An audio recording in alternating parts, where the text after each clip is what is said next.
dafa am lu ma leen fi waxoon ci wàllu divorce ngeen fàtte ko dafa mel ni xaaral ma fàttali leen ko pour internet yi may envoyé photo bisu bi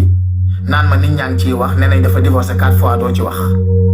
bu ngeen fàttale ko jamono yi ci ginnaaw ñu fi doon coow diggante Mbathio ak Amina Poté